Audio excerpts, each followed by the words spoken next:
Hey, Welcome to another episode of Industrial Amputation, where you can always expect the unexpected. Today, we welcome Randall Frazier of Orbit Service and Legendary Pink Dots. Huge congratulations on that, by the way, as well as contributions to a star so far with Edward Ka-Spel and roles in sound engineering and promotion for a few other projects. Randall, it's great to see you again. Thanks so much for being here. good to see Thanks. you, Randall. Thanks for having me, guys. Yeah. Thanks. It's a great thing, man. It's a good thing. I want everyone, yeah, I want everyone to know that Randall Frazier helped me out a lot.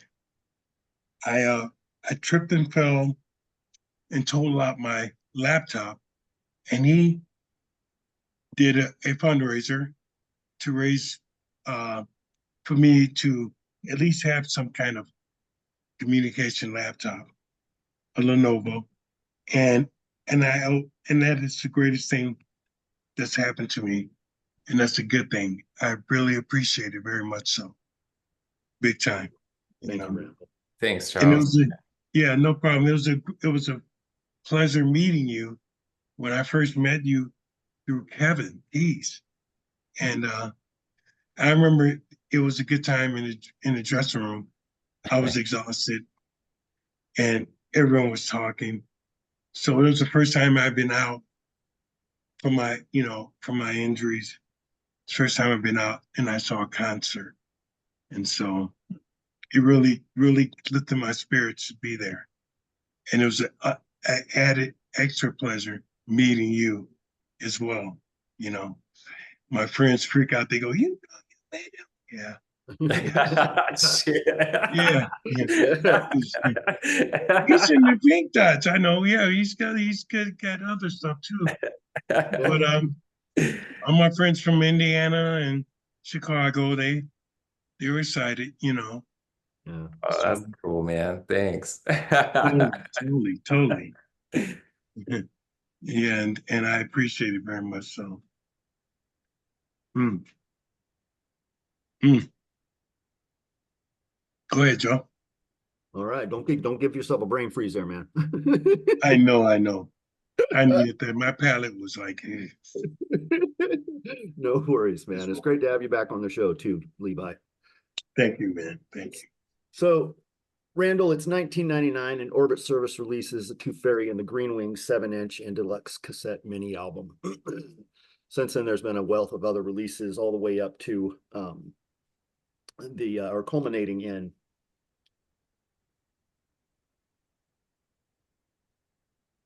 And sorry, something changed on there. So Well, I'm sorry. He just released a new track yesterday. yeah, you released a new track yesterday. Yeah. Called Down the Rabbit Hole. Would you mind taking us on a trip through the birth of this wonderful project and what plans you have to follow up? yeah, Sure. Yeah, so 1999, I was really young. I had been making, I started out kind of making these weird experimental tapes. I was working on four-track cassette tape. That's how old this story is. Yeah. And I was doing this stuff mostly by myself. I had one collaborator named David Bailey, who we're still buddies, in fact. But a lot of it was just me by myself and a lot of effects processors and stuff. And I would make these cassette tapes. And they were sort of, I mean, I guess it's not much has changed because they were pieces of songs or songs that devolved into long ambient kind of dreamy pieces. Yeah. 20-minute track wasn't out of the question. But it was really just me fucking around with audio stuff in my apartment. I spent a lot of my early 20s kind of by myself, like in that situation. I was just surrounded with equipment like Yeah. delays and rack effects and all these things, and just kind of like figuring out. Nobody taught me how to do this stuff, so I spent a lot of time trial and error, messing around doing this stuff on my own. And that's like if you were my friend in my early 20s, there was only one way to hang out with me, and that was to come over, because I didn't go anywhere. Yeah, that sounds You know, I had a sweet, listening space, like I had a great stereo and lots of records and all this equipment. And that's, I'd go to work and then I'd come home and do that. And that was my life. And someone that I worked with heard some of the music I was making, and took it back to her boyfriend, who was running a recording studio in Denver at the time. And they lived in this house. It was sort of like a warehouse with an apartment above it. And it was on Santa Fe in Denver. So where the arts district of Denver is now, you can't afford to go there now, but back then it was where you go buy heroin and stuff.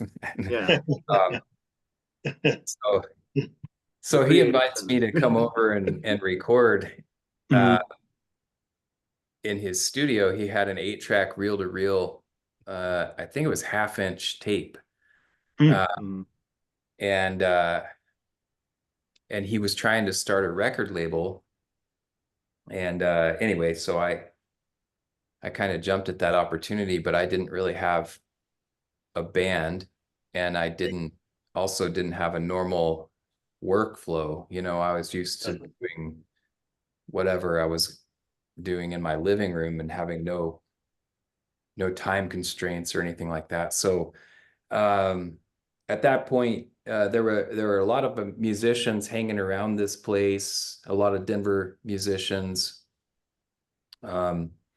So I started meeting other people, and they kind of came into meeting me through my music, if you call it music.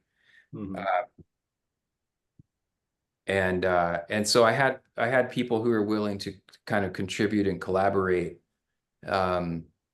knowing the direction I was trying to go, because that's how they were introduced to me, and that was kind of nice.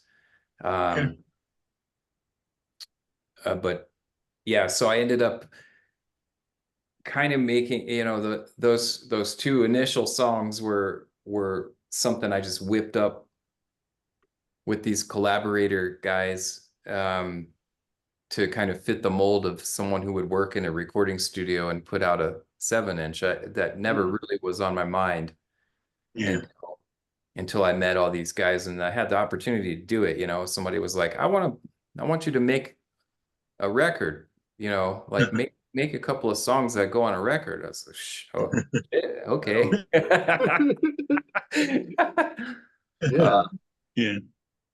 So then for a few years after that, I kept going, I kept changing.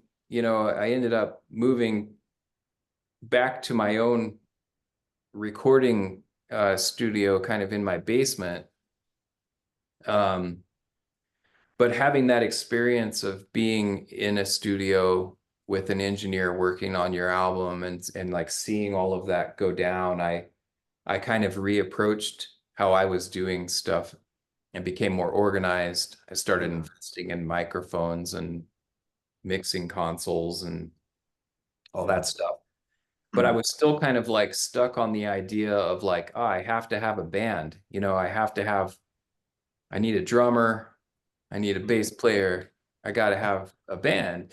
And so I spent a lot of time kind of going through band members, because I couldn't find people that fit with what I wanted to do. And nobody wants to join a band and then just play somebody else's songs, like, so it was really hard to find like-minded people. And so I went through a lot of different incarnations of the band. at first. On the plus side of that was it gave me the ability to go play a lot of shows. So I was really active in the Denver circuit Yeah. for a while. But the flip side of that was like I also was making stuff that didn't fit into Denver at all. And so it was really hard to find bands to play with that made an appropriate show. Yeah. You know, like you couldn't keep a vibe really very well here. I mean, and it's still kind of like that today. I still don't fit into the rest of the music community here. Musically, there's not very many people that I feel like are aligned creatively Yeah. at all. Yeah. And to be honest, I don't think most people in Denver even realize I play music. Uh, Wow. um, Yeah. most people here know me as a sound engineer because I work in clubs all over the place and Yeah. venues. So I'm constantly mixing people Right. Yeah. and booking them. But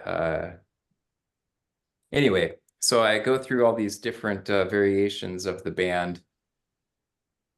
And ultimately, I ended up the very first album that really kind of made a mark was Twilight, which was I can't even remember the year of that, maybe 2001 or 2002, I think. 2002. Okay. Might So be.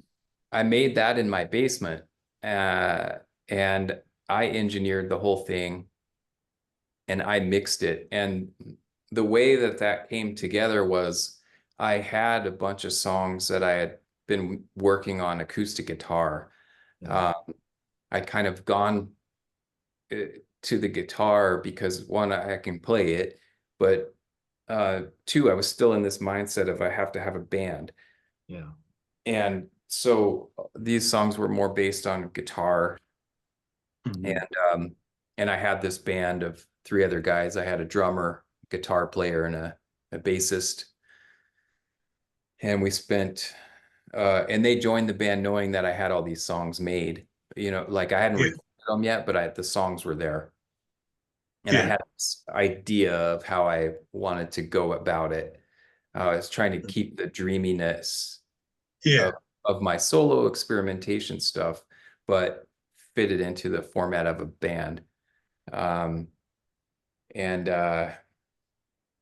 so when that came out, um, it actually got a lot of attention. We ended up getting like, you know, stories in the local press, interviews, and a lot of the attention was, you know, from these reviewers and music critics and stuff. A lot of the focus of their conversations about it was the quality of the recording and Mm.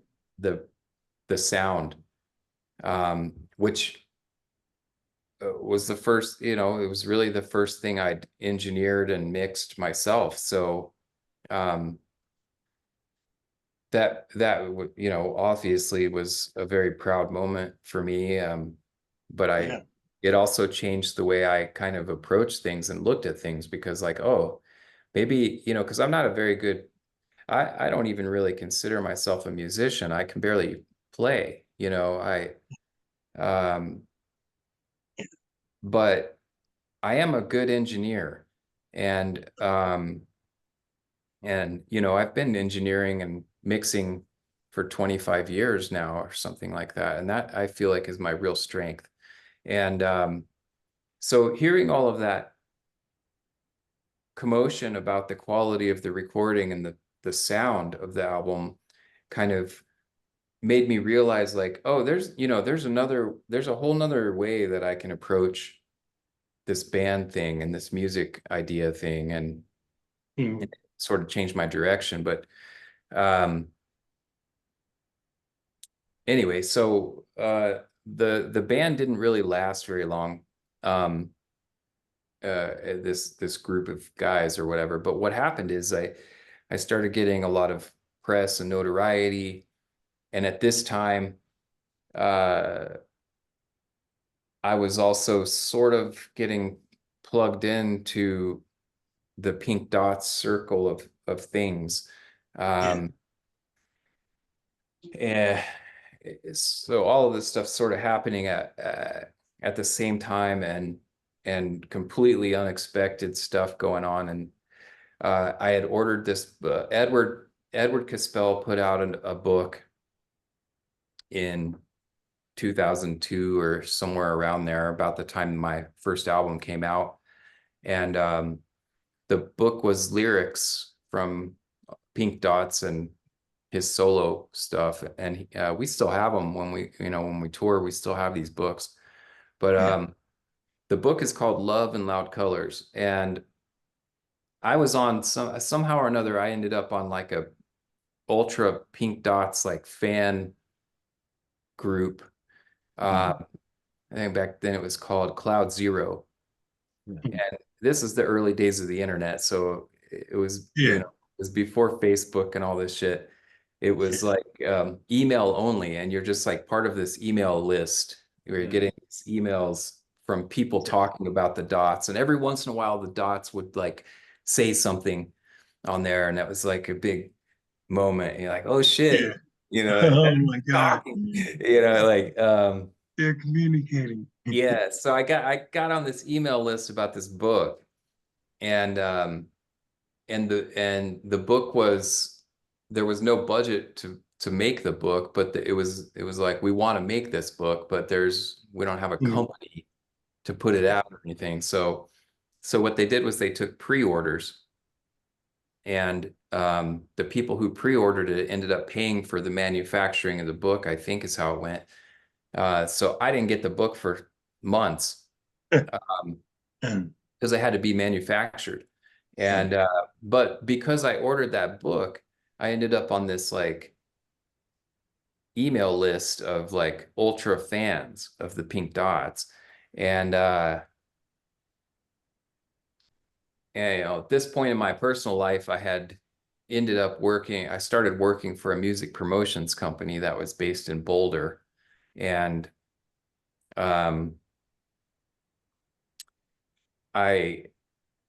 it was a lot of record, I wasn't working anything cool really.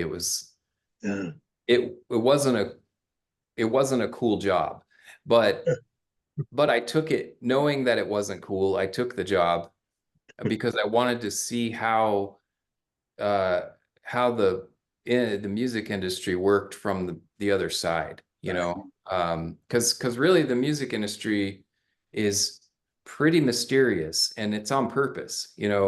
Nobody really knows half the shit that's going on behind the scenes.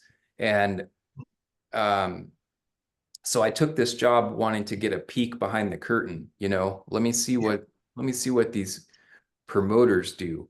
And so anyway, I ordered this book, and then a few months later, I get an email from the publisher, the girl who published the book, sent out an email saying, "Oh, Edward and Phil of the Dots are planning on coming over and doing a tour of their solo material, and we're asking people in every city to help us promote the shows,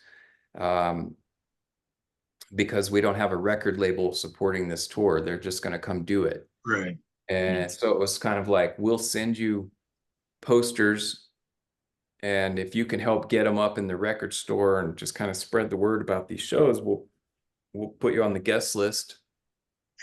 Come see the show.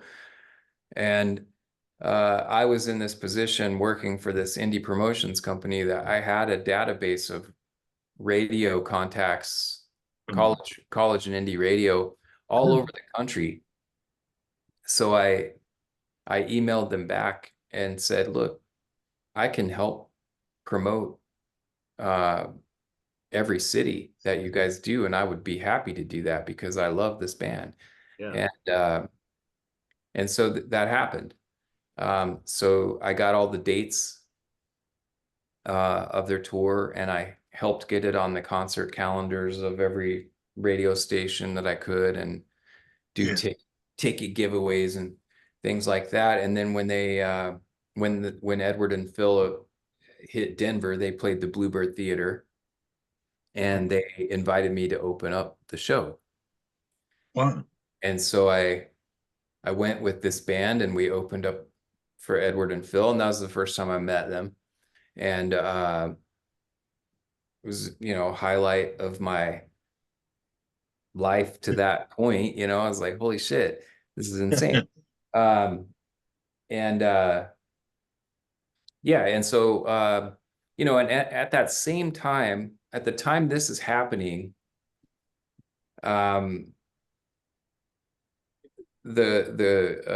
manager of the Pink Dots had been introduced to me by this girl who was publishing the book, and that's how, you know, coordinated me helping promote the show. I started talking to the girl who was managing the Pink Dots at the time, and she ended up putting me on tour with Phil Western down the West Coast. Phil was in this project with a guy named Tim Hill, who they were performing as Frozen Rabbit, and it was like this super deep, dark ambient stuff. And so I mean, I obviously knew who Phil Western was, you know, but being able to like go from town to town with him, and again, I'm learning as I'm going here. I had never been on tour. That was a cool experience. So I did this tour with Frozen Rabbit, and then I get back from all this activity, and Chris from Beta Lactam Ring had kind of noticed he noticed me at this point. Beta Lactam Ring put out all kinds of obscure, crazy albums. Yeah. And so he signed me to his record label at this point, and basically said, look, I'm gonna put your, you know, your Twilight album up on my site, and we'll just sell the CDs that you already have, but I want you to make me a new one. So let's shoot for like 6 months. And that was like some high pressure for me, because the Twilight album, I had like infinite amount of time to come up with all this material, right? Like, this is something that had not occurred to me. Like, what am I gonna do next? You know, because I had nothing else. I was like, Max, that was it. I built up everything to get to that moment, and I put this album out, and I hadn't thought like, oh yeah, shit, I gotta make more. You got work to do. And I don't have like 5 years, you know, like I got 6 fucking months. So that, you know, that like put some pressure on the situation. And I already like wasn't really jiving with these guys in my band, but now we had 6 months to make a whole new fucking album. And that like made tensions pretty high, you know, because I was like driving the bus, you know. I was like, all right, everybody, 3 times a week we're going to the fucking studio. And when I'm not at the studio with you guys, I'm trying to write words, you know, because words are the hardest part. They don't just come, you know, like you gotta like dig for those things. You gotta dig. Yeah, so use on the scoop. yeah, so it was rough. And the band didn't last much longer after that. We did get an album out. You know, at that Songs of Edda Karina, the black one, we got that. But you can tell by listening to that album, and that album did pretty well. I mean, like, it doesn't sound like the normal shit I make. but it got a lot of attention. I mean, and this was when also MySpace was just starting up. So like, and you can go look at my MySpace page is still there. Like, I don't know if you can actually see pictures and Oh, stuff. yeah. It's kind of there still. You can go see like that album got like, I mean, like outrageous amount of plays on MySpace. Oh, Like Yeah. like 50,000 plays or something. I don't know, a lot. geez. And Yeah. anyway, so that all kind of now all of a sudden shit's getting real, and I gotta like, Hmm. I got this album that just came out on Beta Lactam. I've met Edward and Phil, and then I get this phone call. This is like a couple of months after I'd played the show with Edward, Hmm. and I had gone on tour with Phil Western. I knew I had to make this album, and then I get this phone call one afternoon from a guy named Lucas who runs Reach Out International Records in Brooklyn. Yeah. And Roar is how they call it. Yeah. I don't think Roar's really doing much anymore these days, but Roar started in the 70s as a cassette label, Hmm. and has all kinds of crazy history. Like Gigi Allen was on Roar, Bad Brains. Yep. Yeah, and then yeah, so Roar calls me, Lucas calls me from Roar and says, "Hey, I've got a new Pink Dots album I'm going to release in 2004. This one was called The Whispering Wall." And I think at that point the Pink Dots hadn't put out an album in like 8 years or something. Um, or they hadn't toured the US in 8 years, maybe as a full band. Yeah. Uh, so Roar calls me and says, "I'm going to put out this Pink Dots album. It's coming out in 2004. I'll send you a copy right now. It's not manufactured, so I'm just going to send you a CDR." And Edward says that if we're going to do this, we should hire you to do the promotion because Hmm. you've already done some promo work for them, Yeah. and you're a fan, so you kind of know how to market them and talk about them. And yeah, that blew my mind. I didn't see that coming at all. I didn't know that. I didn't even know this could even happen. So 2004 comes along, the album comes out, I do the promo for them. They come on a North American tour and again have me open up the show for them in Denver. Yeah. And this was, pretty special because they never really had openers. It was pretty rare that they would tour with an opener.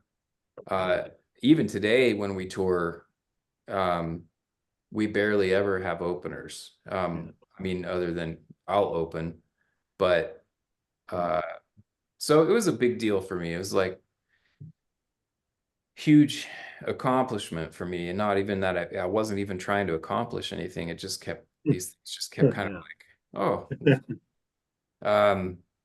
So yeah, so then from that point forward, Roar continues to hire me for every record they put out for like 8 years, 7 or 8 years.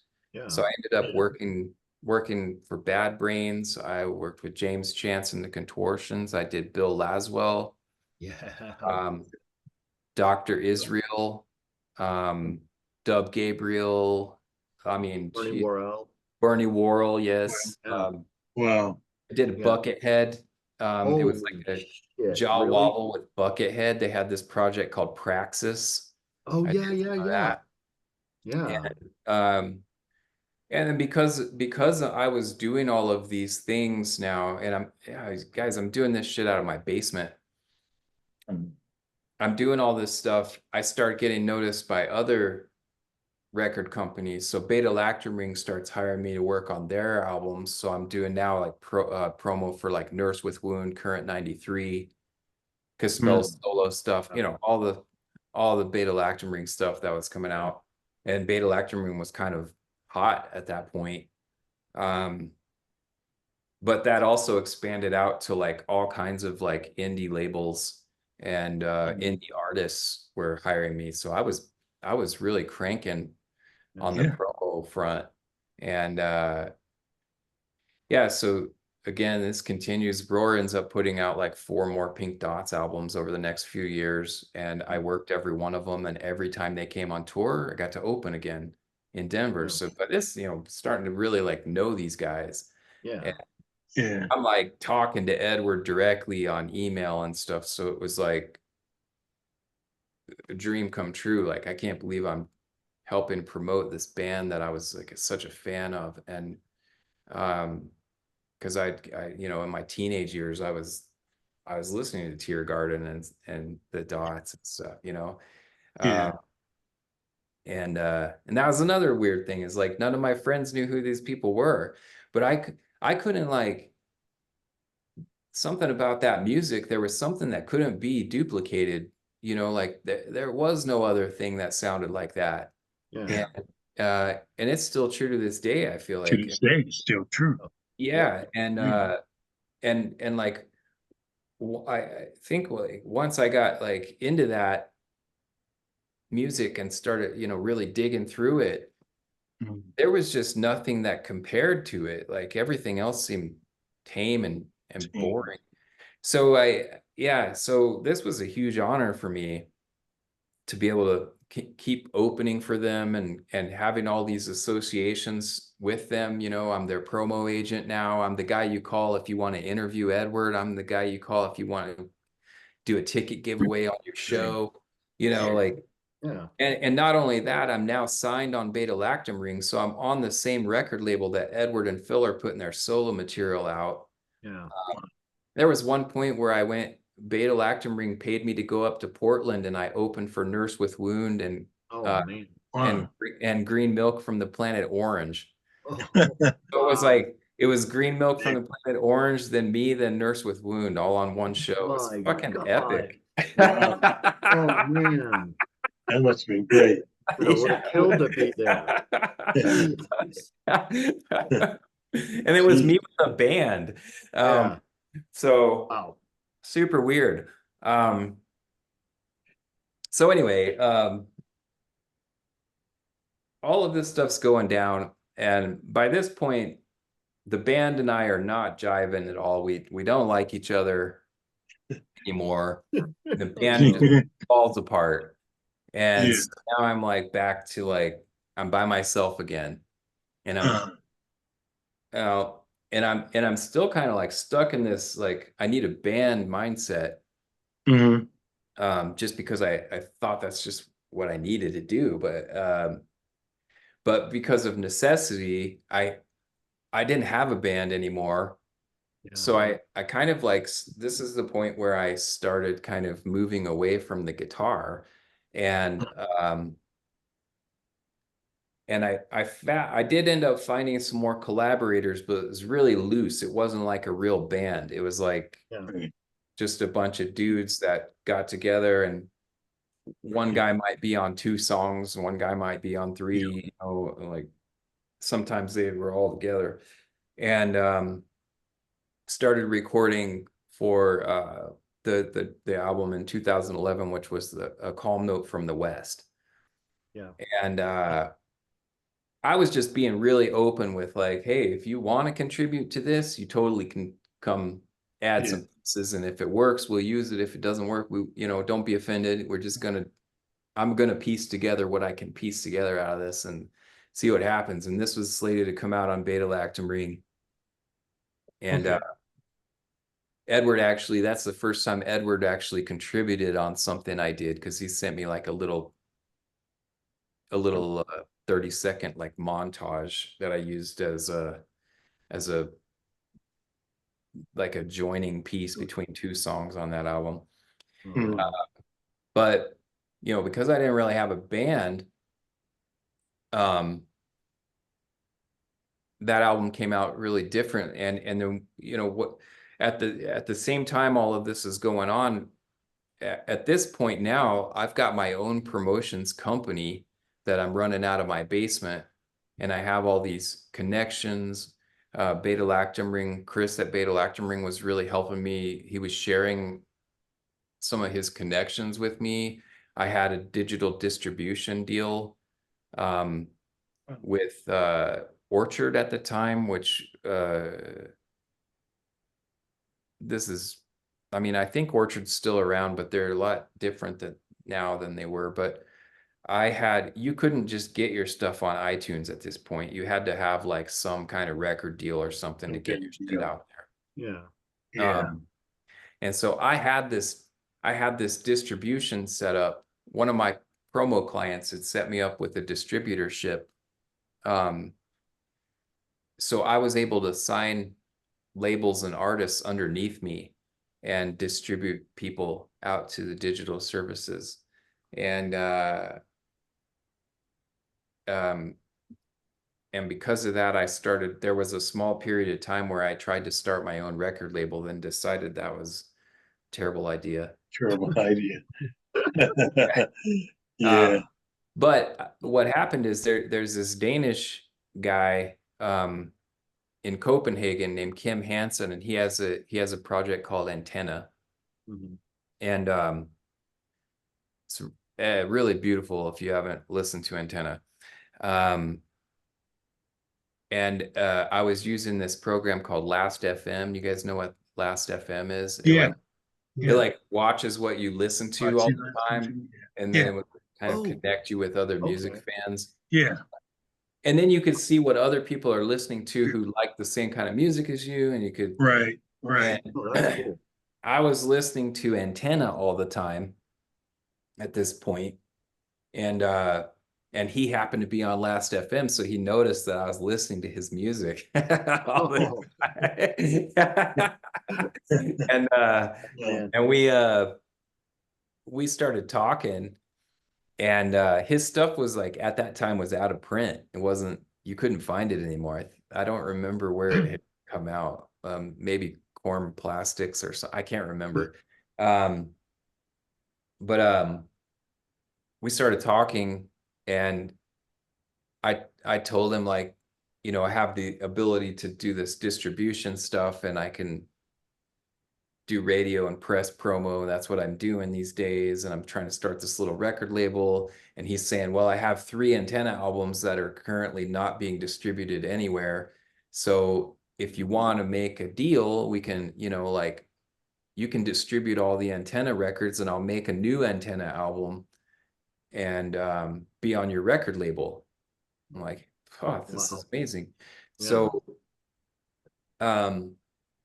So I got those albums all put up on the services, and ended up, I got a brand new Antenna album from him, and I pressed CDs of that, and basically was the record label for that. And then I did press and radio promo for him, trying to back up, like, here's a reason you signed up to my labels, because I can do all this stuff. Yeah. And I hope it worked for him. But because of this, back and forth, we were having these conversations all the time. He ended up producing this Calm Note from the West album that I'd been working on. So I'm recording all these montage of players, and ended up just sending him the tracks. Mm-hmm. And he put it together and then added his own parts and things like that. And so he was a big part of that album. And probably, I mean, that's one of the ones, I'm pretty proud of that album. And came out on Beta Lactam. Pink Dots Come Again. I opened for him again. And then, and this is like, now it's 2013, I guess. The Pink Dots are going to come on a North American tour. And Edward asked me to just open the whole tour. Yeah. So instead of just opening in Denver, now I'm going on the whole run with these guys. And, but I didn't have a band. So I engineered this way for me to perform by myself, which obviously is all synthesizers and stuff like that. And that was the first time I did a whole tour like that just by myself. It was like terrifying to be on the stage by myself. Yeah.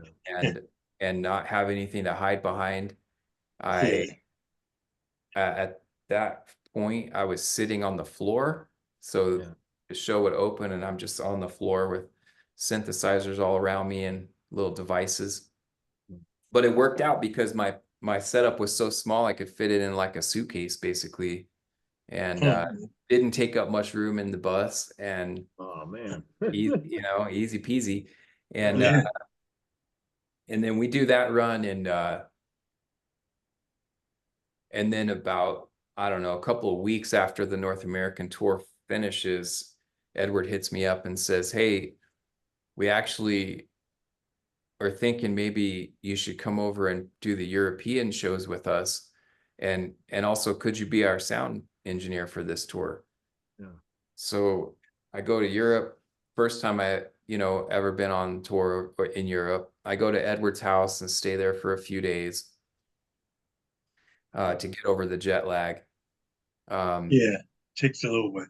Yeah, it takes three to 4 days or something. So I was there for a few days, and during those days, we just got up and recorded every morning. Mm. And Edward saved all the recordings from that, and at the end of the tour, I took copies of that back home, and he kept copies of that stuff in London, and then we worked on it separately. We had hours of just kind of free form jamming out together.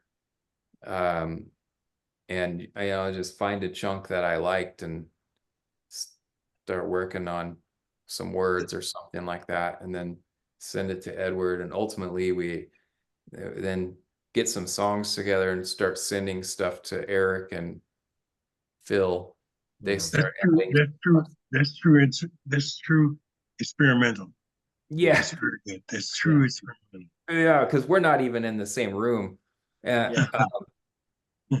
or the same continent, and um, and that becomes the Star Too Far album. So the Star Too Far album is like Pink Dots with me. And that came out on Beta Lactam Ring. He made some really cool limited artwork for that, and they sold out. They're long gone. Yeah. And yeah, and then after that,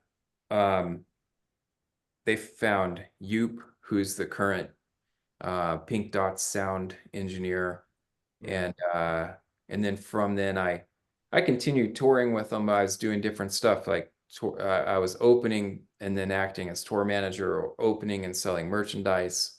Yeah. I think I only sold merch on the 2013 tour. After that, I was more opener and acting as tour manager, kind of arranging hotel rooms and Yeah. collecting payment at the end of the night and shit like that. And this goes on and on until 2022. Phil decided to retire from the Dots, and again Edward just reaches out to me and says, "Hey, Phil's decided to step down. He's kind of doesn't want to do it anymore. So we've all discussed it, and we were wondering if you want to join the band." Yeah. Shit. So, yeah, what could I say? And and in the meantime, leading up to that happening, we had COVID shut down the world. And for me, that was pretty devastating because my whole livelihood is based on concerts at this point. I don't do the promotion work too much anymore. I do it a little bit, but I'm not making my living doing that anymore. I'm by trade, I'm a sound engineer and a buyer for clubs. So I'm booking concerts, and I'm mixing concerts, and that is the same for Eric in the Dots. He's also a sound engineer, and he's people don't know this about Eric, but he's also Mudhoney's guitar tech in Europe. Oh, Yeah. wow. Yeah, I Um, didn't know that. Yeah. And He plays lefty too. yeah, he's lefty. Yeah. Yeah, Yeah. I talked about that because my niece was learning to play guitar. I had gotten her a dreadnought and and my little Ibanez micro. Yeah. She's like, I think I want to play left-handed because that's, my right hand is, my dominant hand. I want to use that for the notes and everything. And also that's what Kurt Cobain did. And so I took him, I restrung him upside down to get her that stuff. When I reached out to Eric to ask for some pointers for lefties that I could give her, and he gave me some tips to give to my niece for that. So it was, Yeah, he's a cool guy, man. And he's- watching him play, he's got a right-handed guitar that he's playing upside down, Yeah. but it's not strung upside down. Yeah. Oh, And his wow. left-handed guitar is strung upside down because that's how he learned. Was Learn. on an upside down right-handed guitar, which Yeah. blows my he's like, yeah, if she doesn't have to do that, Yeah, that would I be the know. best thing I could tell her, because that's nuts. Like, That's some Oh, high nuts. level math going on right there. yeah, Yeah. no, I'm like, oh my God. Jeez. That's some work there. Yeah. So during COVID, Eric and I we didn't have a lot going on for a while anyway. And so I thought, well, the first few months of COVID, everything was kind of going well because they were giving unemployment to everybody for a while. Yeah. And so I started, I was using the time to my advantage. Like, I don't have to go to work, so I'm just gonna fucking write every day. I'm gonna get up and work on music every day. And so I started doing that and coming up with these skeletal pieces. And Eric also not having much going on, I hit him up and started sending him tracks. He started putting guitar down, and that album became the Dreamless album. That album, by the way, right here, I've got You got this special one. I got the special one with the silk screening, and it's numbered 6 of 60. It's, but I got to tell you, so back in 2019, this is when I first met you, Randall, just before the LPD 30th anniversary show in Seattle. I was hit by a truck while cycling. And I showed up to the show. I remember that. Yeah, unmedicated with a broken back, several broken ribs, and other various traumas all over my body. I split my helmet when I hit the ground, and gave myself a concussion that changed my personality a little bit. Apparently, it made me mean for a little while. I'm like, well, I almost died, so I guess that's fair. Yeah. The venue was very accommodating, and so were you and Edward and Phil and Eric. Because the venue got me a place to sit so that I could, but I had to drive from Bothell to Seattle, which is about 18 miles or so. But I had to do it completely unmedicated. I had to be unmedicated at the show because I knew I was going to have to come home too. So I'm doing my best. I left the hospital like the day before because I'm like, you're not keeping me here anymore. I'm in a trauma center. I'm like, you're not keeping me here anymore. My friend's coming over from freaking Holland. I gotta be there. I'm not missing this. And so Edward's like, no, you just stay in the green room. We'll keep you safe in here. And but I was there with my friend Forrest, that Forrest Learman, and we were talking to you at the merch table because that's kind of where I met you at, was at the merch table. I didn't realize that you were also going to be on stage in a few minutes. But you got me a copy. I grabbed a couple of Dots things and the Edward album, China Doll, Eyes China Doll, that I had been looking for forever. And you're like, oh, we got it on CD. And I'm like, what? So, but I got that, and I got a calm note from the West. And I got to tell you, watching you watching you play was spiritual. It really was. I mean, you're incredible. That album was on repeat for a couple of months because I did literally I was on bed rest for like the rest of a couple of months healing from that wreck, and that album really kind of got me through it. So it's a very special place in my heart, and just like you are. So I can't thank you enough for man. that, for just you know, you guys were so awesome to me out there. It was really heartwarming. So Thank know, you. And you gave us some nice candies, I remember. Yes, yes. I created a monster with Edward with the applets and cotlets. Yeah. And he come out of the green room after the show because he's like he's like, I can't eat too many before the show, but after the show he comes walking out. I'm like, how you doing? His mouth's like, ah, rah, rah, rah. He's like, oh, these things are great, man. These things are Yeah. great. Yeah, they didn't make it through the tour. No, they didn't. But so I was talking to my friend Forrest yesterday, letting her know that you were going to be on because she's a huge fan and she loves you to pieces. And thanks, Forrest, by the way, for kind of introducing me to Randall, and that was pretty freaking awesome. But she said something to me that I couldn't quite work out how to say myself, and this is it. I want to know what inspires him. Gosh, he just goes someplace else when he's performing. It's ethereal, beautiful. He doesn't just play music, he travels. I want to know where he goes and what he sees.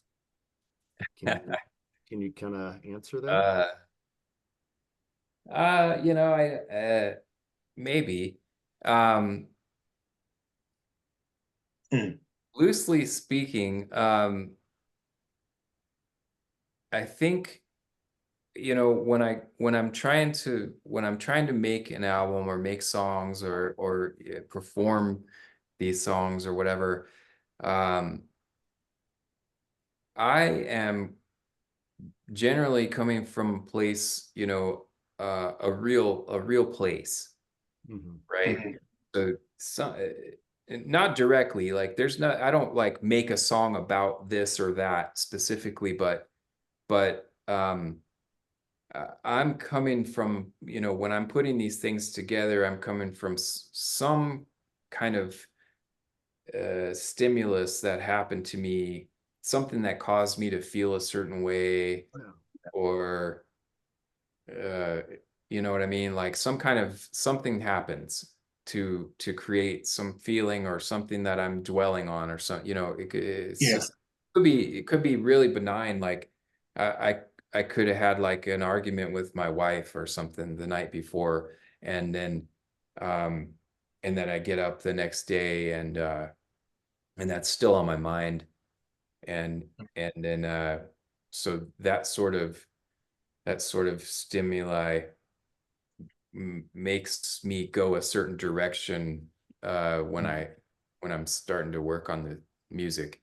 And then maybe the song, they don't always, like I said, I don't really write songs directly about things, but they're certainly inspired by things that are happening to me in my day-to-day life. Yeah. And then what ends up coming out, what ends up making it to tape, and especially in terms of lyrics, like lyrics are difficult to come up with, um and so I think I find myself a lot of times being intentionally vague with lyrics and things like that, but it doesn't really matter um what it sounds like it's about when it's done. But I still remember the feeling I was having, and most of the time when I made it.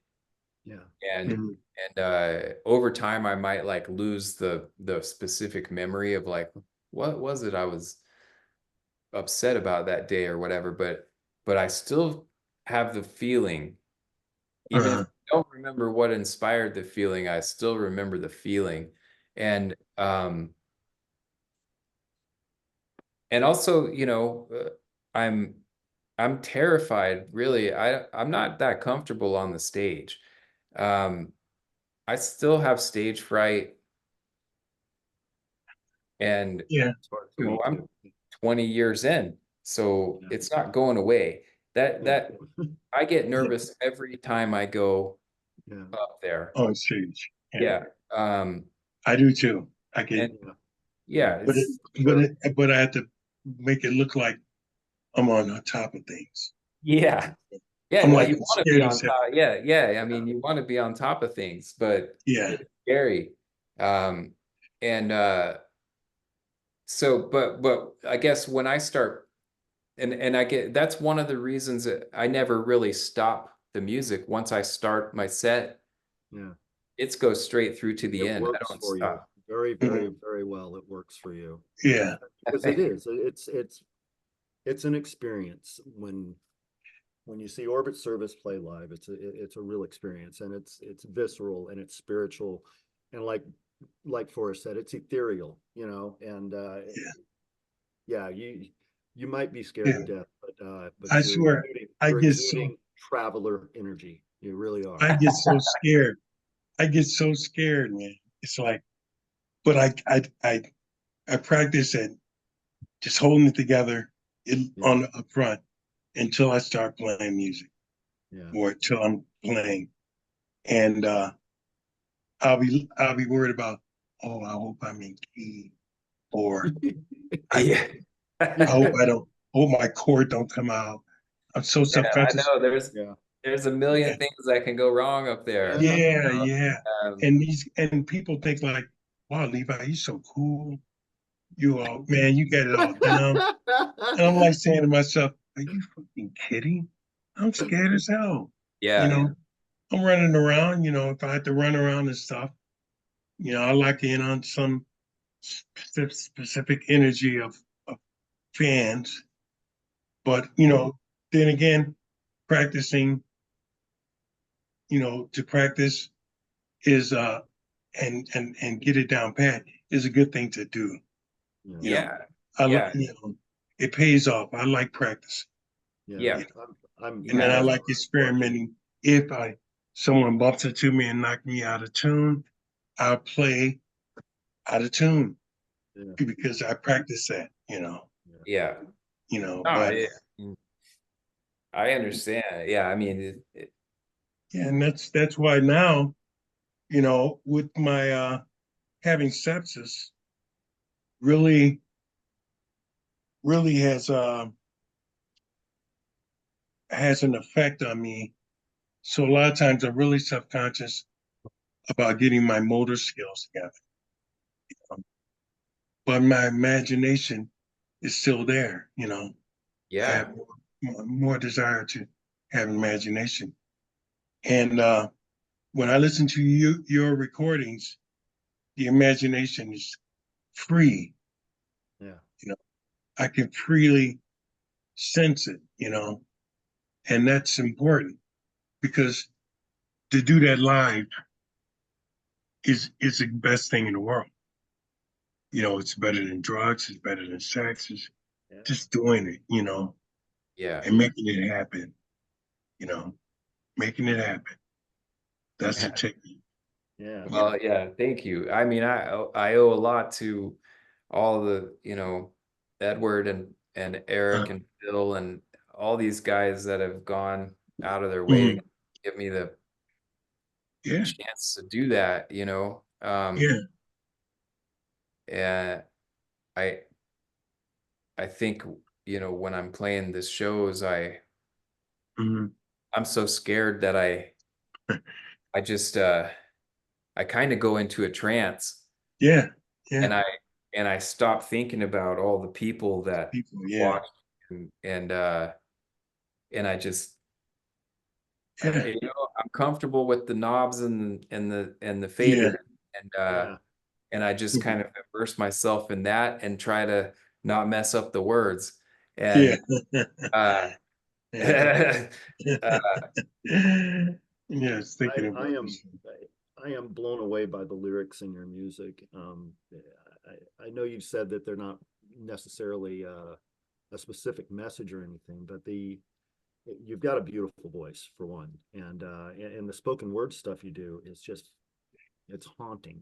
And it's like, I mean, I kind of feel like I'm the last survivor on some kind of spaceship when I'm listening to your music. Yeah. And it's beautiful. It's yeah, I just love what you do, and I appreciate Thanks. appreciate Thank you, what you're doing. Yeah. So on this this awesome, interesting road to joining what you refer to as your favorite band, the legendary Pink Dots, what do you think is the most profound change you've noticed in yourself as an artist? Ooh.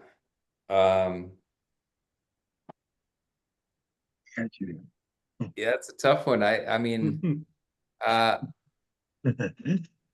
take it, I take the Pink Dots very seriously. Oh, I don't really drink before show anymore. I don't smoke weed before a show anymore. Yeah. Which I used to drink as much as I could to get over the stage fright. Yeah. Yeah. Yeah, the weed backfires on that, by the way. I just Yeah. the hard Yeah, way. it Yeah, works. It works when I'm by myself. It doesn't work so Yeah. well in the group setting.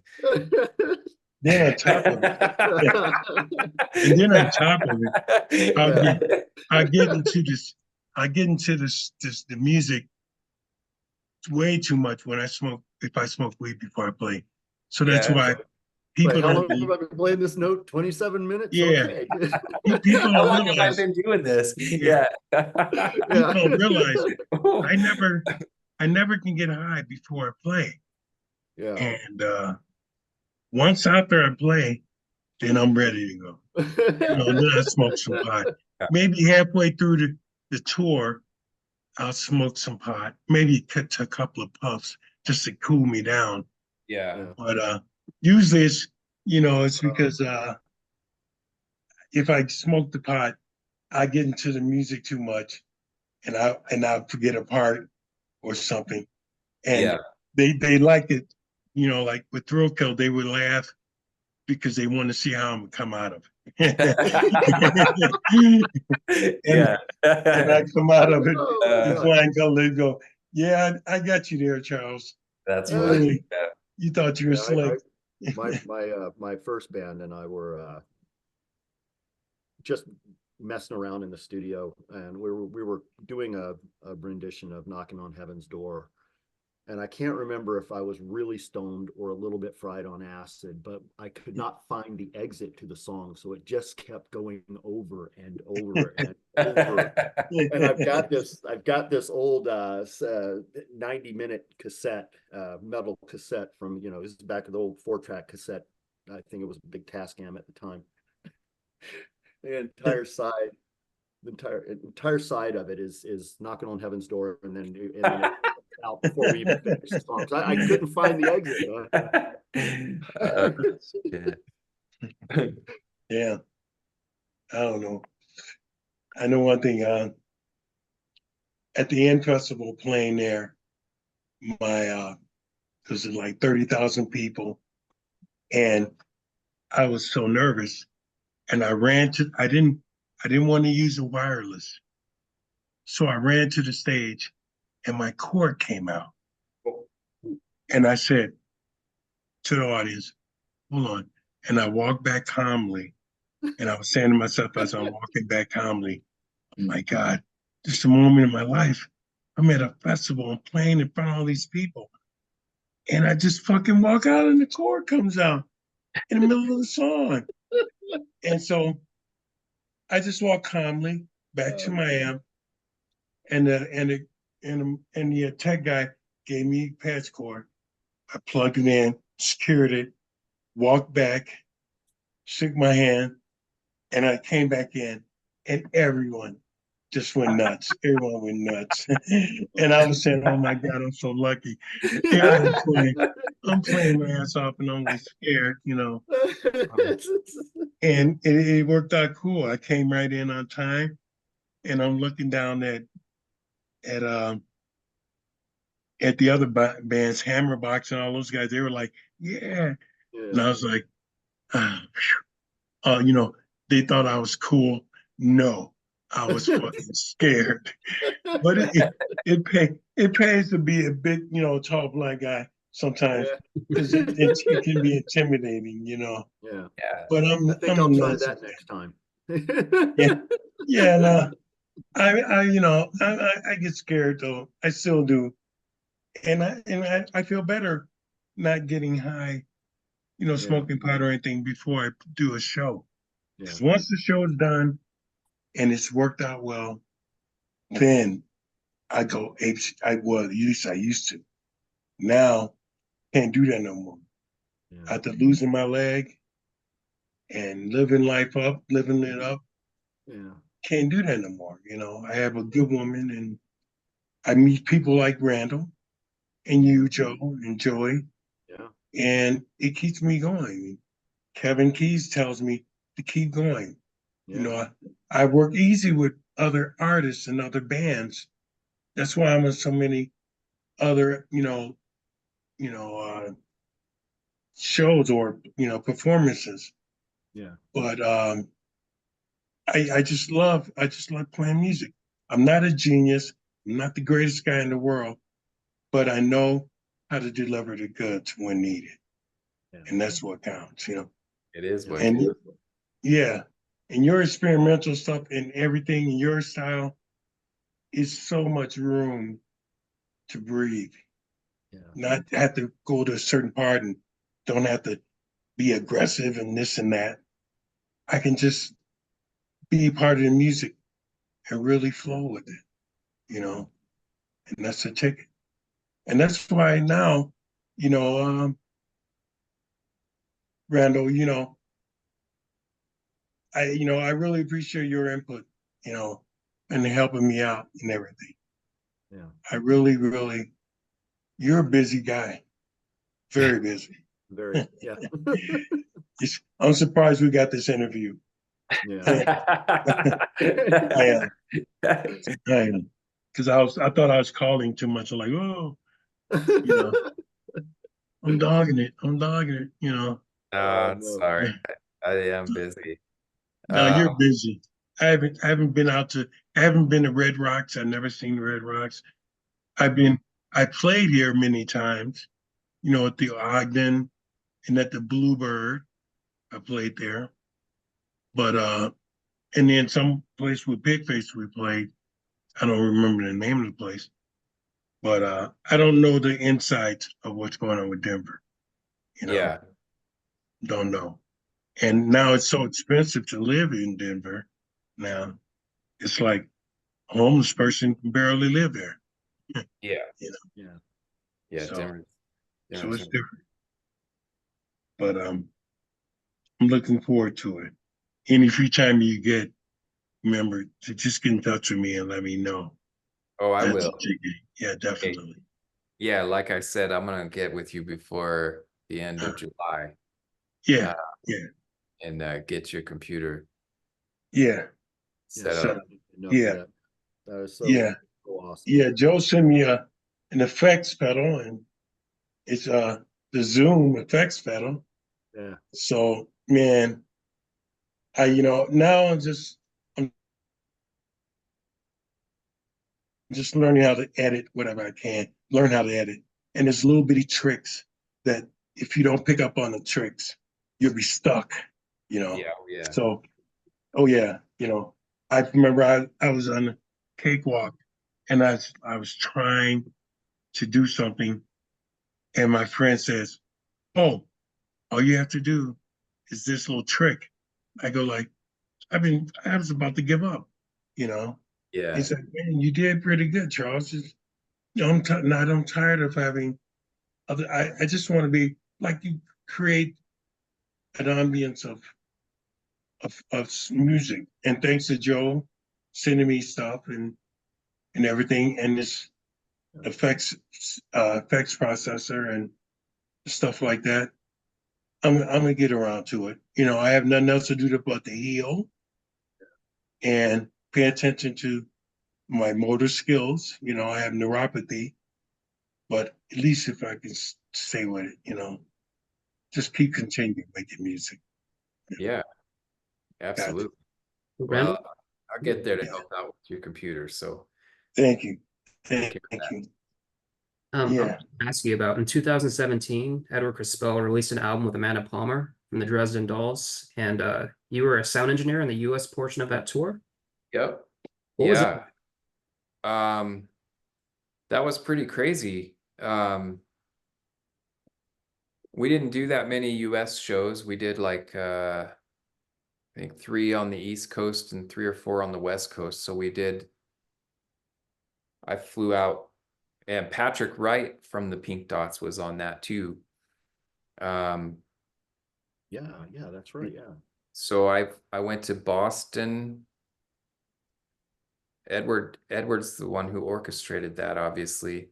I went to Boston and we did a show in Boston, and then we went to Amanda's house. We had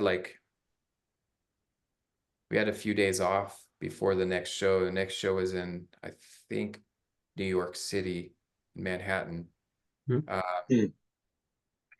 So we went to Amanda's house and in Woodstock, and I stayed up there for 3 days or something, maybe 4. That was cool because it was actually Bob Dylan's old estate in Woodstock. Oh, So that was Oh. pretty, wow. yeah. I'm That's not I don't know much about Bob Dylan, but Yeah. there's one album of his where he's standing in front of a fireplace. It's like a white marble fireplace, and Uh, that's the house. Oh, damn. Um, so that was cool. Then we played, yeah, I think it was Manhattan and then Brooklyn, and then flew all the way across the country and did a bunch of shows in San Fran, Los Angeles. I really can't remember what else we did there. But that was cool. And my wife, who was my girlfriend at that time, actually came on that tour just for fun. I just invited her because yeah. I thought she would have a good time, but she ended up actually working on that tour too. Yeah, So I think I met her working on the tour when I saw you. Jeez. Yeah. Oh man. yeah, yeah. Did she have a good time? I mean, Yeah, I mean, she married me still. yeah.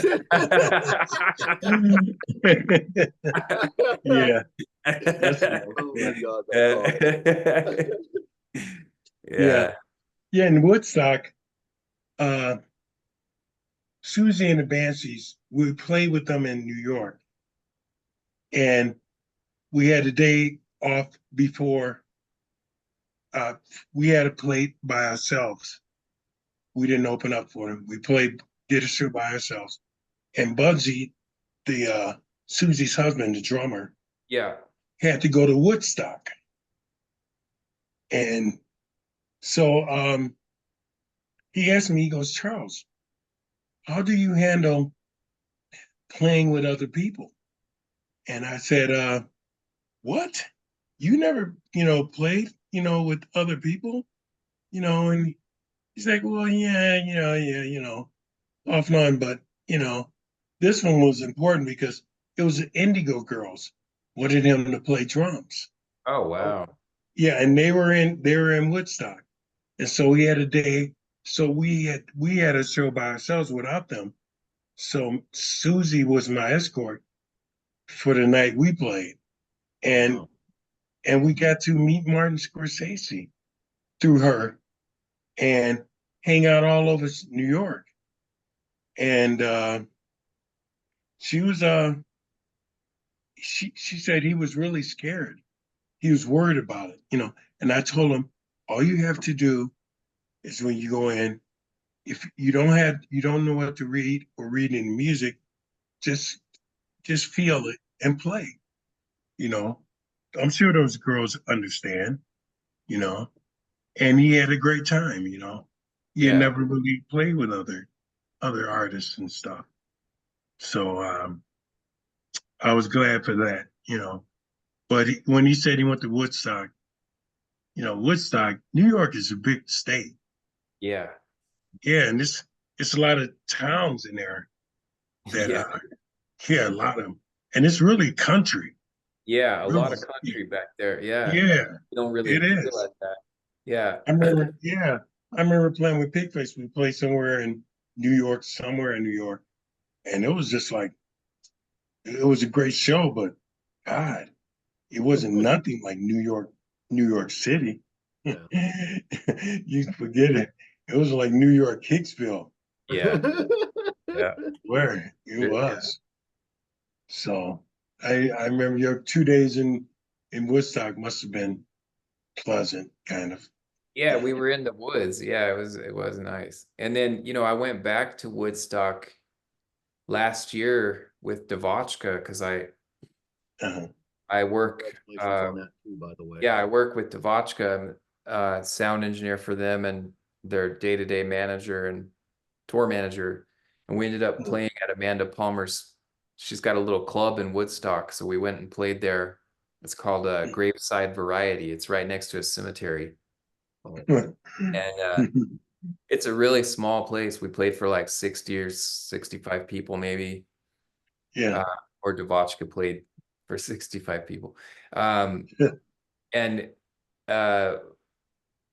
so, Devotchka's doing this show at the Graveside Variety, and guess who shows up? Modern English Oh, wow. Oh, shows up. And after the Graveside Variety show, Devotchka ends up going across the street with Modern English to an open mic night. And they oh, all got on stage at this open mic and sang I'll Melt With You Oh together. my God.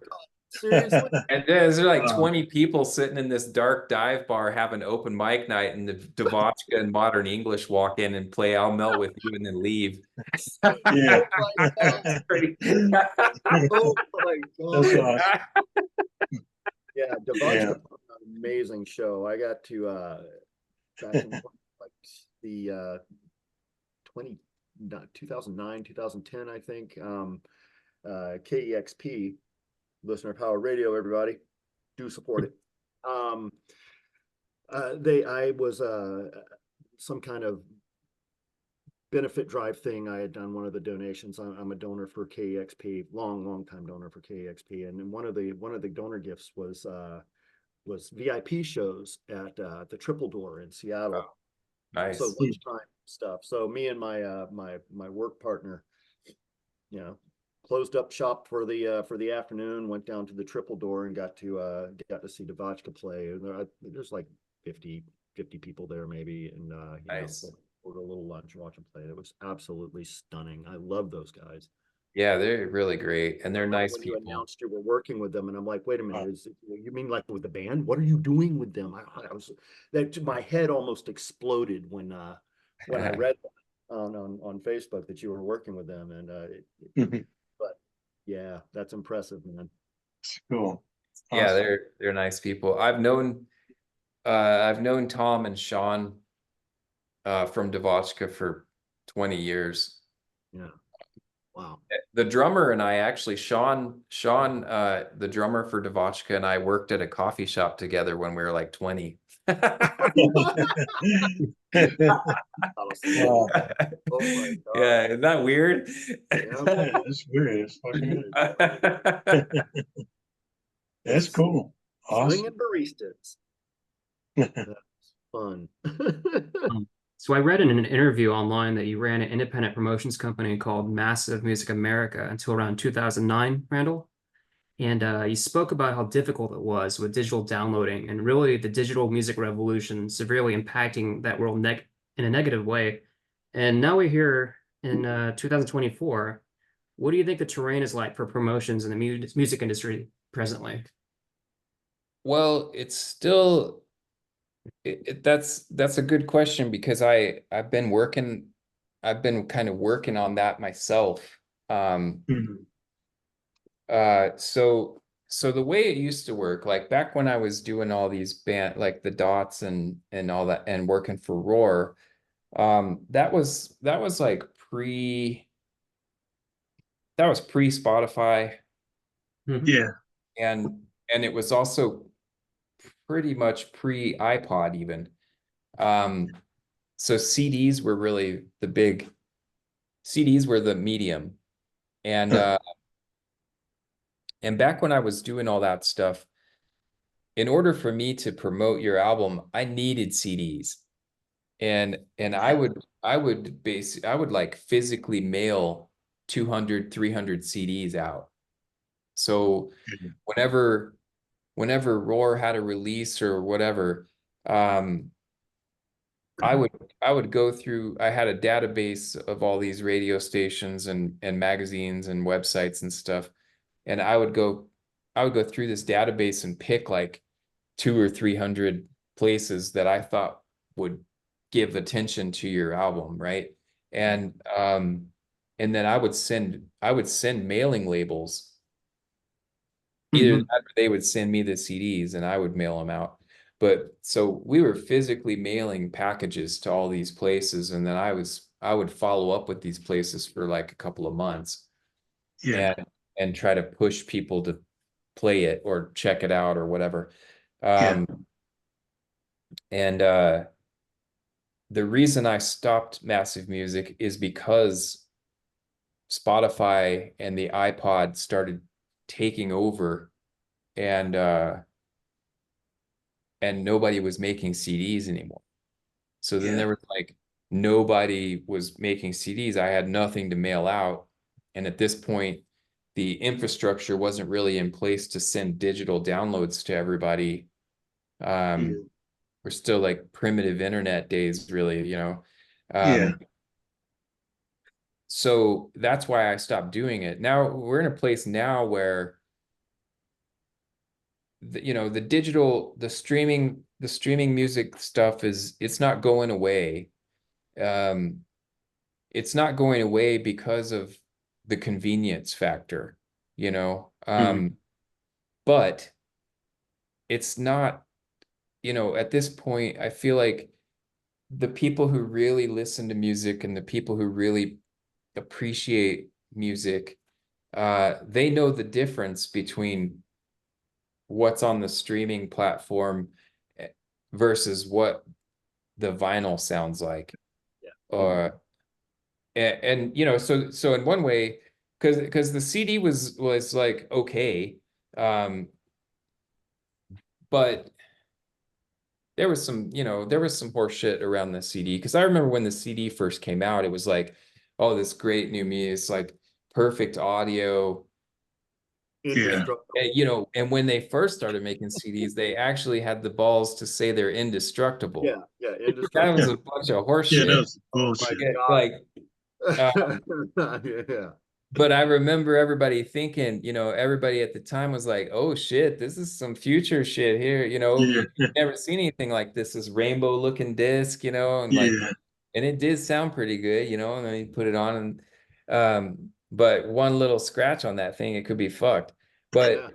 Um, but what, you know, so really the streaming services killed the CD.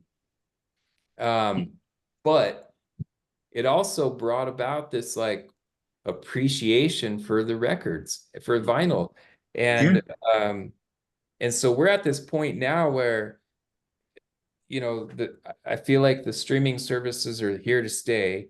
And because it is nice to be able to call up whatever album you want on your phone. Yeah. Yeah. But you know, when you really want to listen to something, if I'm gonna have like a real chill night and I want to really like listen to an album, I'm gonna Mhm. put on the record. And and and people know the difference now. Back in the day, they didn't know the difference. They didn't know it was all the same, you know, Yeah. like it didn't matter, like Napster, LimeWire, whatever. Yeah. Um, but but now it's like people know that the streaming music sounds like shit, really, if you really listen to it. Especially if you have the ability to listen to one right next to the, listen to an album on Spotify and then right away put on that the vinyl and tell me there's no difference. It's just way different. Yeah, it is. And so, and also at this point, the radio stations and the press and people that are out there working on these albums have adapted to this change too. So you're in this place now where you can say, I can just send a download to a radio station and they'll take it, add it to their database, and it'll be playing.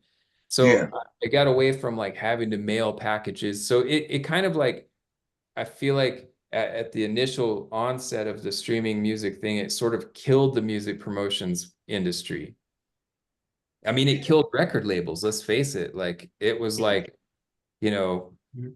the Big Bang, basically, the Great Extinction, because it wiped out shitloads of record labels, which probably, let's not, maybe that's an okay thing. Yeah, I would think so. Power back in the artist's hands doing that, but Yeah, it's done a few. I mean, there's there's been a lot of things have come about because of that, because, but it killed the record labels. It puts the power back in a lot of ways into the, no, I'm not saying every record label's bad, but for sure. but there were certainly a lot that were.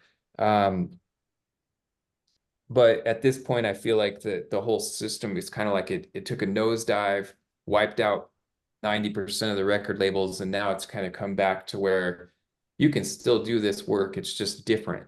I don't need to mail out 300 packages now. Now I can just sort of send download codes off Bandcamp where you can get the uncompressed WAV files. Because nobody wants MP3s. You can't play that shit on the radio, so it's sort of resurfaced, and I'm also I'm sort of dabbling in it again now too, because I still have the database that I made back in those days. Most of the stations are still active. So I've been doing a little bit on the side for Devotchka and a little bit on the side for the Dots and a little bit on the side for Orbit stuff, where I'm kind of sending out download codes and starting to update my contacts for these places. And I don't know if I'm gonna get this off the ground again as a company, where I'm doing this, for people to hire me to promote their albums, but at the very least, I'm gonna use the abilities that I have to help the bands that I am part of, and it's really, at the end of the day, it's just getting the word out about the shows and the albums that are coming out and stuff like that. And Pink Dots are working on new album right now. Devotchka is starting to work on a new album, and Eric and I have a new Orbit album almost finished. So we've been busy since the last Dots tour. Action packed. Yeah. Skip them. So now take a step back here for just a second. Back to your Orbit service and your history for opening for the Pink Dots, and in your own backyard initially, and then the Tim Hill and Phil Western project, Frozen Rabbit. Do you have any fun stories from the road to share from the Frozen Rabbit tour, or once you got on to doing the North American tour for the Pink Dots and then Europe and stuff? Do you have any wild stories that really? I don't know about wild, but I know Edward can be a nut, man. Well, with the Phil Western tour, the one funny thing I remember about that is, so I drove out to the West Coast to do this tour. And I met up with those guys. They came down from Vancouver in a rented minivan. And it was Phil, Tim, and then their manager at the time, whose name was Brad. And we only did like 5 or 6 shows. And by the end of that, maybe 10 days, they had completely destroyed this minivan from Vancouver. Like I'm not joking, like the bumper was hanging off the front and shit. God. They had to drive they had to drive it back to Vancouver and return it to the car rental place. Oh my God. Yeah. Oh man. So that was pretty funny. That's a good. Yeah. Well, hey, Phil, rest in peace. Phil Western left us a few years back. Was there any talk of you actually working on a project with him or Tim? Phil and I talked about doing stuff together. We just never did it. We got I mean, we were getting along great because he was also an audio engineer. Yeah. So we had a lot to talk about. But yeah, we stayed in touch. We talked occasionally, after that tour. It's just sort of like I got sidetracked by all these other things I was doing, and we just never made the time to do anything, and Yeah. which is a shame. Yeah, it is a shame. I mean, you guys have I wouldn't necessarily call it similar, but in anything other than you're both so fucking creative and unique that I think a project from you guys would have just been absolutely overwhelming. So Yeah, I wish it would have happened. yeah, that would have been one of my bucket list things. So, but yeah, you've worked with Mark Spivey from Dead Voices on Air. What was it like working with Mark? Oh, Mark's great. Mark's a lot of fun. He is such a nice guy. Yeah, I've flown him out to do some Denver shows in the past. We played in New Mexico one time. We did like a Denver show and then went and played in New Mexico.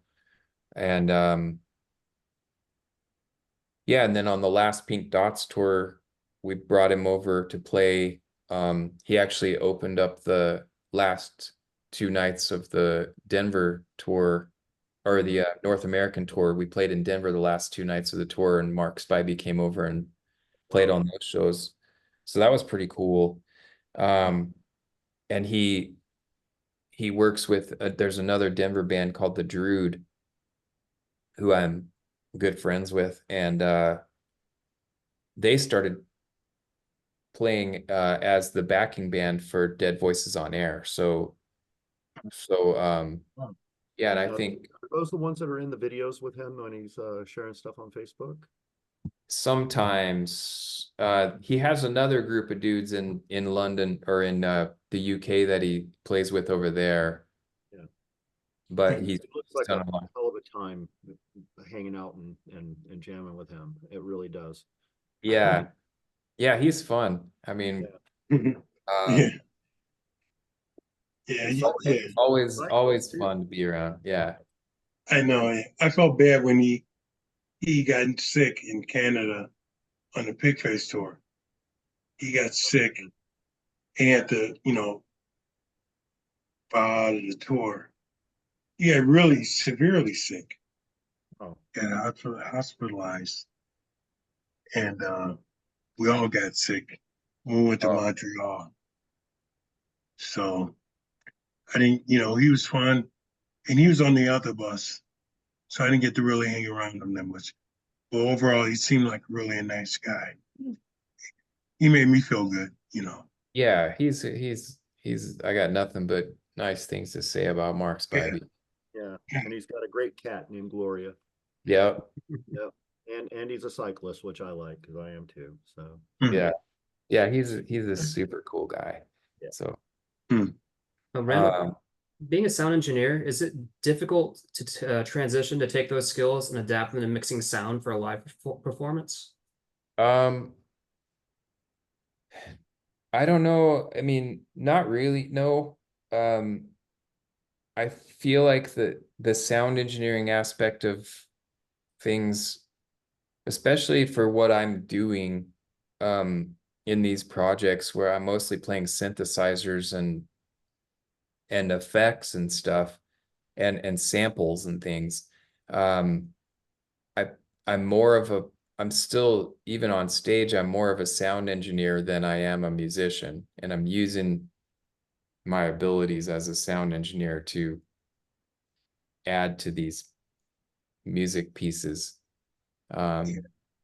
So I feel like that's sort of my approach to music more than being a musician, is approaching it from the standpoint of production person.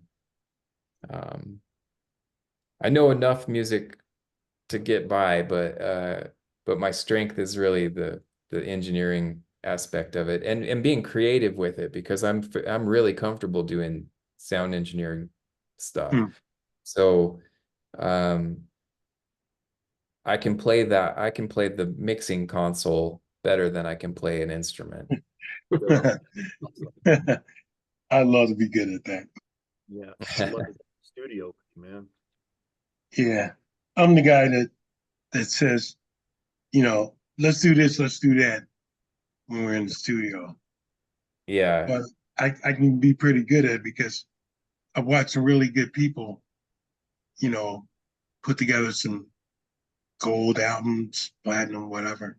yeah, And Al Jorgensen, I saw him, he put things, the way he went about things was interesting, you know, as wild as as wild as it's been said, he does get knob turners, you know, the him, you know, yeah, and uh and I got to see it. I got to see it. And when I took up a sound engineering class, my buddy, Keith Arbach, Fluffy, kept having me come up and use me as an example. And I said, why you keep calling me up there, man? We were up last night, all night. And then I got to go in front of this class and you want me to be the guy to do. And he says, I don't know, man. It's like, why are you taking this class? I seen you sit there and you sat there all night, all the times. I sat there just in the corner watching them, make an album.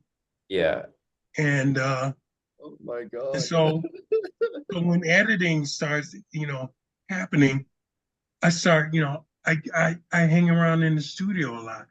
That's why I got a lot of sessions. yeah, And I just feel that this should be like this and that should go like this and let's try this.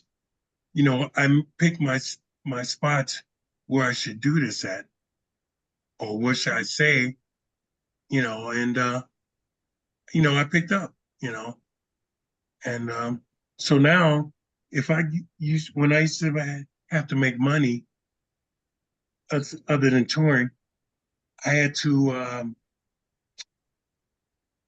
have someone contract someone to engineer the yeah, session, Yeah. and then I would sit there and embrace what's going on, you know. And I miss that. I miss being in the studio all the time, just hanging in there. And some people get bored with it. Let's get something to eat, whatever. I'd be like, whatever, let's do it. I want to learn something. Yeah, I want to learn something. I'm gonna pick up some kind of habit, you know. Speaking of learning, Randall, I know you learned a lot on your own for being a sound engineer, but is there anyone specifically you took from that you learned from your engineering skills with? uh no, you know, no, not really. It looks like you're sitting at the mixing board right now. Yeah, this is actually where I mix right here. They're my mixers right here. Um, I, you know, what really got me going on this path is, like when I was describing to you guys my apartment in my early 20s, Yeah. where I had all this stuff, and basically I didn't have a TV. I had a turntable and some old like 1970s hi-fi speakers, Yeah. and that was what I did. And I I would sit in that apartment and just intently listen to some albums. Like specifically, there were a few albums that still to this day are in heavy rotation. So I've been listening to these albums Mm. heavily for 20 something years. One of them is uh obviously Pink Floyd's Dark Side of the Moon is really high up there on the list for me, and so is Wish You Were Here, the album Wish You Were Here. Yeah. Um and then The Cure, Disintegration and Yeah. Pornography. Yeah. And then um Love and Rockets Express. Yeah. Wait. So Yeah. these albums, and I'm leaving out the Pink Dots and stuff related because You see. those are, yeah, but but I listened to these albums over and over and over because I didn't know how you made that. And Yeah. it was like, I want to know how all this came to be, because it doesn't really just come out sounding like that, like Yeah. um you can't just go into the studio and play this shit and then walk out with Dark Side of the Moon. That's not how that happens. Yeah. And I knew that was the case, but I didn't know what the pieces were that needed to kind of lock together to make that happen. And so I listened to them as a fan, but I was also studying them. Mhm. So I'm listening to like, what's going on with the echo on Robert Smith on his voice during this song, and Yeah. things like stuff that was happening on Dark Side of the Moon, that or like, here's a good example, like um on the Wish You Were Here, Pink Floyd Wish You Were Here album, yeah, a lot of the synthesizer parts in that album, especially like the solos in the Shine On You Crazy Diamond pieces that are really Yeah. long, Yeah. those are mono synthesizers. Those are like a Moog or maybe an ARP Odyssey or something like that. So they're not stereo. They're coming out in one channel, right? So when you're mixing something, you can decide, is that going to go to the left or to the right? Yeah. And that's kind of it. But when you listen to that album, if you put on headphones, you hear like what they actually did was they took this mono synth and they would pan it over to one side. So now it's only coming out of this speaker on the right. Yeah. Then they would take an echo, like a delay, and they would bring up that echo so it's the same volume as the synthesizer that's being played. Yeah. So there's this echo that's a slightly behind the original note, like you hit it and it echoes. Yeah. They got the synthesizer over on the right, and then they pan this echo all the way to the left. Yeah. And now when the guy's playing the solo, it sounds like it's moving from left to the right the whole time he's playing, because of this echo is slightly behind the original note. Yeah. Like that's the kind of shit that once I hear it and I kind of like piece together what's happening there, Yeah. and I just like end up going down this rabbit hole for the next 25 years of learning more and more of this kind of shit. Yeah. And it's just like this accumulation of knowledge that I just been fortunate because I never had to stop doing it. You know, I haven't had to get a regular job. I've never had a real job. I mean, not since my early 20s when I'm working in the coffee shops and Coffee stuff. shop. Like I've been doing something music related the whole time I've been working as an adult. And it's given me the freedom to spend tons of time experimenting with this stuff and accumulating this broad base of knowledge that I can then go and use on the things that I'm a part of or my own stuff or whatever. I didn't really, nobody ever taught me how to do any of this. I really did. It was a lot of trial and error. And I did, you know, I did read about it. I read books. But reading can only get you so far with this. You got to just get your hands on it. And I was just in a lucky place where I had the ability to make music. So I always had something to record. And then once it's recorded, I can tinker with it and do all this post-production stuff. Yeah. Learning by listening to these albums, like what are they doing? What's going on there? You know, like if you really listen, you know, if you just turn on the album and do not talk and you just pay attention to what every little thing that's happening, you pick out these little pieces of things, and then also makes your ears like more sensitive to those little subtle things that are happening. So now when I hear, you know, when I hear a new album that comes out, I can hear some of the little tricks they're doing right off the bat. Whereas back when, you know, when I first started doing it, I couldn't hear that stuff. Amazing. Your record collection gets a lot bigger once you start understanding the production behind it. Yeah. Oh yeah. Yeah. And it kind of takes you on different paths because then you're like, well, I really like how this guy mixed this album or what, you know, and you start kind of following different paths just based on you just learn who all these individuals are.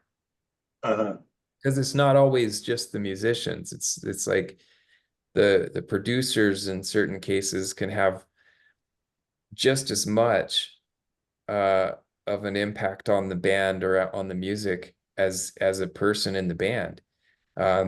And a great example of that is like you know, Smashing Pumpkins. Think about like the first two albums by the Smashing Pumpkins. You got Gish and Siamese Dream, both of which I think are epic albums. Yeah. And then that was with Butch Vig, right? And Butch Vig also was Nirvana. Yeah. He, you know, he had a lot to do with that early kind of grunge vibe coming out. But in particular, I think that the two first Smashing Pumpkins albums were really epic. And then as soon as they go to the next album, which is the Melancholy and the Infinite Sadness, they changed producers. They stopped using Butch Vig and they went to the dude, I can't remember his name, whoever was doing Nine Inch Nails. They lost me there. Like as soon as like that was the last real Pink Smashing Pumpkins album that I listened to because something changed. Like it wasn't the same, like, you know, they didn't have the same vibe. There wasn't the same power. Yeah. Something changed, and the thing that changed is they changed who they were recording the album with. Yeah. So they lost something there. A few years back, I decided to go from, you know, the knobs and levers digital studio stuff to a laptop thing, and I ended up having to take an online course for Ableton, and I was like, holy shit, I thought what I was doing before was production. It wasn't. It totally wasn't. Yeah. But Shit, then Ableton's pretty awesome, isn't it? I mean, it really is. It's a lot of fun. And but the idea though is that I did my record collection that I've had, well, the music I've been listening to my whole life, I suddenly got to hear with new ears. And oh, what a glorious, glorious thing. So Yeah. and Coach Big is actually one of Joey's favorite people in the whole world too. So Oh, is that right? We've become friends, and Shirley and I have become friends too, and they're just sweetest people in the world yeah. to ever meet. Great. That's awesome. No Yeah, ego at all. No ego at all. he is Talented. Oh my he is a God. very talented guy. And Yeah. as an aside, Garbage played my venue last year in Denver. What? So Oh my God. What'd Nice. you think? what's that? What'd you think? Oh, a great show. Awesome show. Still bring it after like 25 years. Yeah. Yeah. Yeah. Damn. Yeah. Fucking amazing. So Bill- Randall, did do you you mean still have, sorry, Billy- Levi, go ahead. Billy Corgan? I think I told you guys this. He kept telling me, Levi, you should be in Garbage. And I didn't know what he's talking about. Garbage, dude. All the time we were hanging out, he's like, you're just right with Garbage. And I thought he was talking like you're in some garbage shit, you know.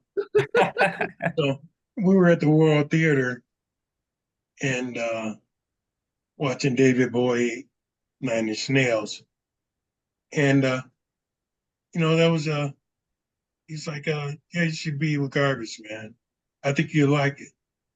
But I was going on tour with Thrill Kill, so I wouldn't have been able to do it. But I would have loved to, Butch I met through Jimmy Chamberlain.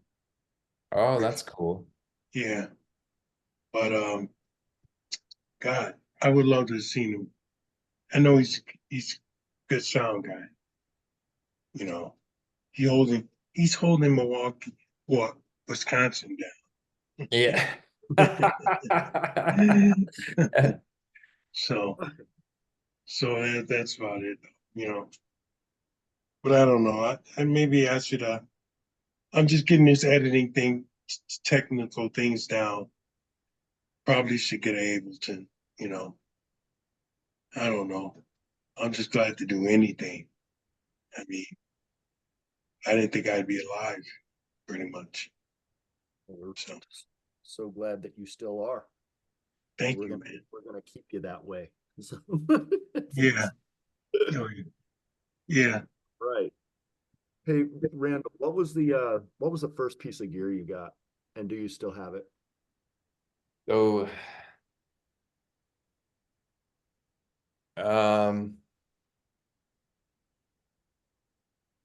I mean, the first thing I got was a white Fender Squire guitar. I don't have that anymore. No. I'm terrible. I've stopped doing it now, but I used to buy some gear and use it for a while and then trade it in and buy something else. And Yeah. I mean, I've got some regrets from that because I used to have a Juno. I had a Oh, yeah, Wow. I had a Juno 106 and then I had a Moog Rogue for a while. Oh, Rogue. Damn. A Rogue, man, and when I got it for like $400 because nobody cared about it then. And now they're like $1,200 if you could find one. yeah. Um, Yeah. and same with that Juno. You know how much I got that Juno for? I got it for $250 because Oh my God. nobody at the time, nobody knew what it was, nobody cared. Oh, And and I used it for a while and then I was like, this is boring. I'm gonna get something else. And I sell it. And then like 10 years later, I'm like, God damn, that was Yeah. oh, man. Yeah. so I stopped doing that now. I have synthesizers that Hmm. even though I've thought about it, I stop myself. And I Yeah. say, you know what? No, I'm not gonna sell that because I've done this before. So now Hmm. I'm just keeping them all. Yeah. What's your favorite piece? This Prophet Rev 2. Oh, nice. The Prophet's a great one, man. Oh yeah, this thing is a beast. I'm still learning a bunch about it. I mean, it's a complicated machine, but man, does it sound good. It is something. Yeah, so that's my favorite. I have the grandmother, and I have a Moog sub 25. Oh, nice. Both of those are cool in their own right. But the Prophet's definitely my favorite. Yeah. No, that's a good call. That's a good call. Yeah. So got a couple more questions, and we are coming up on the 2 o'clock hour here. I mean, not 2 o'clock hour, the 2 hour mark. Yeah. One, do you have any advice for young creatives wanting to get a foothold in this crazy industry? And two, is there anything else you'd like to talk about? I think, well, my advice, I think, for anyone wanting to come up in the music world, is one, don't stop trying, and two, don't just run with the herd. Yeah. I didn't get Yeah. anywhere by running with the herd, and I feel like I've watched this happen. I've watched waves of trends happen. Mhm. I'm just talking about Denver in general, because I've been I was able to be a spectator in the Denver music scene because I'm a sound engineer, so I'm constantly at shows. So I've seen these waves of, all right, everybody's gonna start wearing suspenders and playing banjos, and Yeah. and for the next fucking 7 years, everybody's doing that, and and then they all go away, and then the next wave of whatever comes, and that all goes away too. And then the next thing you know, all those people who were wearing suspenders and playing banjos are just working. They're now insurance salesmen and shit. Like, so I just feel like, jumping on some trend isn't really, be true to yourself, and just go where you want to go, regardless of what's Yeah. going on around you. Because, if you're doing what's real, you will Mhm. find a place where you fit. And it's not always where you live, because I still don't fit into the Denver community very well, not as a musician. Uh, Yeah. but I ended up landing somewhere where I fit with a lot of people. I have a lot of friends and a lot of supporters like you guys, you know, Mhm. um, Thank and and uh, even though, Levi, you live in Colorado, we didn't meet because you lived in Colorado. We met because of this small circle of people that we all know. And Yeah. and all of those people are also doing their own thing. Yeah. So you got to be true to yourself. That's my advice. Yeah. I like that. That's Yeah. good. Be original and make your own sound, make your own voice. Yeah. Yeah. Yeah. That's the Yeah. way it worked for me. All right. Now, anything else you might want to go over, or? Oh no, I feel like people got a lot more Randall than they bargained for on this. That's Oh, about it, right. buddy. Well, Okay. Well, I guess we'll wrap this up then. Randall, thank you again for joining us. It has been an absolute pleasure. Everyone, you can find Orbit Service on Bandcamp. There's a great deal on the entire digital discography right now, and loads of merch to stock up on. So, kiddies, we've reached the end of another episode.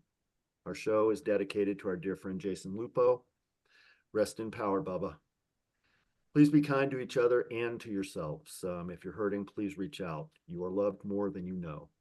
If you happen to be in Seattle for the Mechanismus Festival next week, I'll be there with bells on. Please feel free to stop by and say hi. Love, hugs, and belly rubs, everyone. Cheers. Thanks, guys. cheers. Thank you.